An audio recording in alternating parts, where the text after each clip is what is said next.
नमस्ते दोस्तों, स्वागत है आपके अपने चैनल पर। आज हम बात करेंगे बिहार की सियासत के उभरते सितारे चिराग पासवान की। 2025 का बिहार विधानसभा चुनाव नजदीक है और सवाल यह है कि एनडीए में चिराग पासवान की क्या स्थिति होगी, उन्हें कितनी सीटें मिलेंगी, कौन कौन सी सीटों पर उनकी पार्टी का दावा बन सकता है। चलिए इस सियासी सफर को शुरू करते हैं। आपको बता दें कि हमने इस विश्लेषण के लिए ग्रोक पर भरोसा किया है और इस वक्त ग्रोक की सटीकता खूब चर्चे में है। तो चिराग पासवान का एनडीए में कद स्पष्ट और आत्मविश्वास भरा साफ तौर पर दिखाई पड़ता है। अगर देखें तो चिराग पासवान आज बिहार की राजनीति में एक बड़ा नाम है। उनकी पार्टी लोक जनशक्ति पार्टी रामविलास एनडीए का अहम हिस्सा है। 2024 के लोकसभा चुनाव में चिराग पासवान ने कमाल कर दिखाया। 5 सीटों पर लड़े और 5 की 5 जीत ली। हाजीपुर में तो उन्होंने 1.7 लाख वोटों से जीत हासिल की।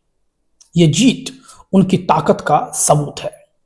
लेकिन क्या आप जानते हैं, चिराग का सफर आसान नहीं रहा।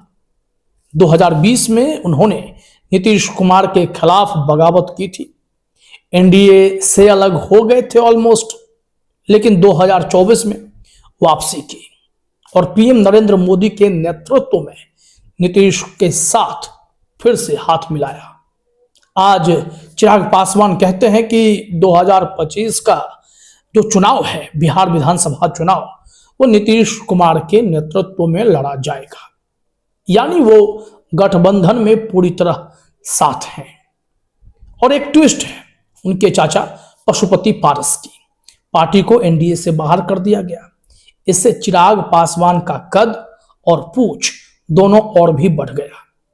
आज वो केंद्रीय मंत्रिमंडल में कैबिनेट मंत्री हैं और उनकी नजर अब बिहार विधानसभा पर है।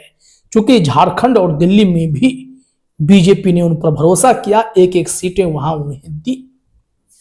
तो अब जरा समझना पड़ेगा कि एनडीए में जो सीट शेयरिंग का खेल है, उसमें चिराग पासवान का कद कितना बड़ा दिखेगा।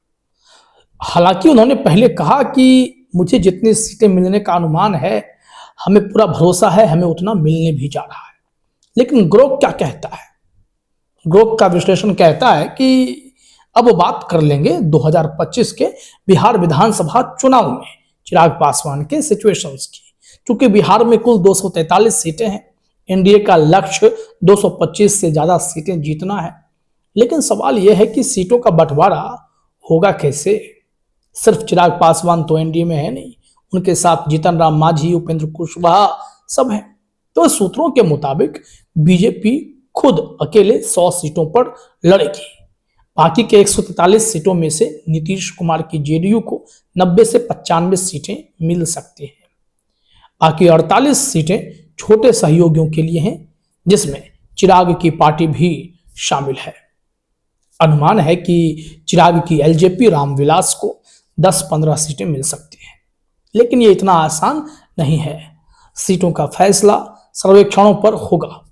चिराग की पार्टी कहती है कि हम 243 सीटों पर तैयारी कर रहे हैं, यानी वो ज्यादा से ज्यादा सीटें चाहते हैं। उनकी ताकत 2024 की जीत और हाल के उपचुनाव में एनडीए की सफलता से बढ़ी है। नवंबर 2024 में बिहार के उपचुनाव में एनडीए ने 4 की 4 सीटें जीती और चिराग पासवान ने कहा कि 2025 की नींव रख दी गई है। हालांकि जहां जहां लोकसभा क्षेत्र है, वहां के कुछ विधानसभा क्षेत्र जो उधर पड़ेंगे, वहां पर चिराग पासवान की पकड़ है। तो क्या वहां उन्हें सीटें मिल सकती हैं? कौन कौन सी सीट मिलेगी, इस पर चर्चा बहुत जरूरी है। यह बहुत बड़ा सवाल है कि चिराग पासवान को सीटें विधानसभा में एनडीए किस हिसाब से देने जा रही है। अभी तक कोई आधिकारिक लिस्ट नहीं आई है, लेकिन कुछ क्षेत्रों में उनकी पकड़ मजबूत है, खासकर जहां पासवान समुदाय का प्रभाव है। चलिए कुछ संभावनाएं देखते हैं। हाजीपुर 2024 में चिराग ने यहां से लोकसभा जीती है और विधानसभा में भी इस इलाके की सीटों पर उनका दावा मजबूत हो सकता है। तो यहां अगर कुछ सीटें चाहें विधानसभा की तो एनडीए उन्हें दे सकती है, भले बीजेपी और जेडीयू के बीच कोई उहापोह की स्थिति ना रहे तो। समस्तीपुर की बात करते हैं। समस्तीपुर 2020 में उनकी पार्टी ने कल्याणपुर सीट जीती थी। यहां उनकी जड़ें गहरी हैं। खगड़िया में कहा जा रहा है कि पासवान वोटरों की अच्छी संख्या के चलते ये सीट उनकी लिस्ट में हो सकती है। अब समस्तीपुर में उनकी पार्टी मेरे ख्याल से 2020 में नहीं जीती है, ग्रुप तो मानता है, क्योंकि जो लोजपा है वो बेगूसराय के माटिहानी में एक सीट जीती थी। दलित वोट बैंक पर पकड़ का दावा होता है, 6% वोट है। चिराग की पार्टी इन इलाकों में मजबूत दावेदारी पेश कर सकती है, लेकिन बीजेपी और जेडीयू कितना छोड़ते हैं ये गठबंधन की रणनीति पर निर्भर करेगा। अब यहां से आइए कि नीतीश और चिराग के बीच की ट्यूनिंग अब कैसी है, इस समीकरण को कैसा देखा जाएगा। ये बहुत चर्चा की बातें होती हैं हमेशा। थोड़ा पीछे चलते हैं। नीतीश और चिराग का रिश्ता हमेशा से तनाव भरा रहा है। 2020 में चिराग ने नीतीश कुमार के खिलाफ बिगुल फूंका था, कहा था नीतीश का समय खत्म हो गया। लेकिन 2024 में सियासत बदली। चिराग पासवान ने नीतीश कुमार को गले लगाया और कहा, मैं पीएम मोदी की वजह से एनडीए में हूं। आज नीतीश कुमार एनडीए के लिए बिहार में सबसे बड़ा चेहरा है, और मानसिक हालात जो भी हो, तबियत बिगड़ने की समस्या जो भी हो, लेकिन नीतीश कुमार को अभी भी चेहरा मानकर चुनाव लड़ने की तैयारी है। वो कहते हैं मैं अब एनडीए के साथ स्थायी रूप से हूं, लेकिन उनकी उम्र 74 साल है। क्या भविष्य में चिराग उनकी जगह ले सकते हैं? बीजेपी चिराग को युवा चेहरा मानती है, वो खुद को मोदी का हनुमान कहते हैं। तो क्या नीतीश कुमार के बाद चिराग पासवान ही बिहार में एनडीए का नेतृत्व करेंगे या बीजेपी अपना चेहरा लाएगी? ये सवाल अभी खुला हुआ है। लेकिन यहां से भविष्य की संभावनाएं जो भी हो, उस पर एक निष्कर्ष, एक मैसेज तो बनता है। तो दोस्तों, जो 2025 का बिहार विधानसभा चुनाव एक बड़ा सियासी रण होगा। चिराग पासवान की नजर कम से कम तो 10-15 सीटों पर है। हालांकि हमेशा की तरह चिराग पासवान 25 से ज्यादा सीटों की मांग जरूर करेंगे।